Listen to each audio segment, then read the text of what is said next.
Masyarakat Ujung Genteng antusias meriahkan peringatan Hari Nelayan Ujung Genteng ke-57 dengan mengikuti lomba menangkap bebek di Pantai Ujung Genteng, Desa Ujung Genteng, Kecamatan Ciracap, Kabupaten Sukabumi. Lomba ini diikuti oleh belasan warga yang siap menangkap bebek di tengah laut dengan disaksikan ratusan penonton. Anggi selaku koordinator panitia lomba tangkap bebek mengatakan, lomba tangkap bebek ini salah satu acara dalam syukuran nelayan Ujung Genteng ke-57.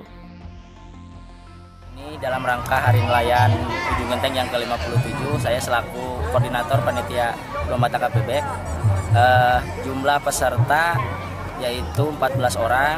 Bebek yang kami tebarkan di laut itu ada 10 bebek dan alhamdulillah sudah tertangkap semua. Teknisnya siapa yang cepat tangkap bebek, terus di sayap bebek ada kupon gitu, dibacakan juara 1 atau 2-nya nanti kita kasih piala. Dari Kecamatan Ciracap, Kabupaten Sukabumi, Indra Sopyan melaporkan. Peringati Hari Nelayan Ujung Genteng ke-57, ratusan lansia dan yatim piatu dapatkan santunan dari panitia Hari Nelayan Ujung Genteng. Pembagian santunan tersebut berupa uang tunai dan sembako yang dibagikan di Sekretariat Karang Taruna Desa Ujung Genteng.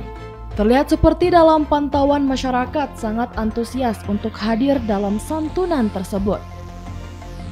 Alhamdulillah, ya, nelayan untuk hari ini tadi pagi mengeluarkan kurang lebih 350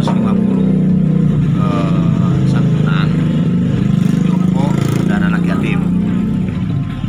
Jadi harapan kami di Hari Nelayan ini seluruh masyarakat Ujung Genteng khususnya mungkin bisa menikmati lah euforia, terutama mungkin untuk Pak Jombo dan anak yatim seperti itu, Pak. Sementara ini khusus untuk Ujung Genteng dulu gitu. Adapun mungkin tadi ada tambahan-tambahan karena lebih gitu kan dari yang ditentukan, kita terima gitu. Selain dari santunan, kita juga ada sunatan massal tadi pagi. Sunatan massal gratis dari jam 6 pagi untuk 24 anak.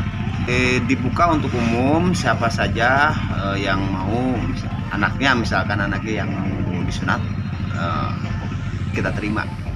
Dari Kecamatan Ciracap, Kabupaten Sukabumi, Indra Sopyan melaporkan.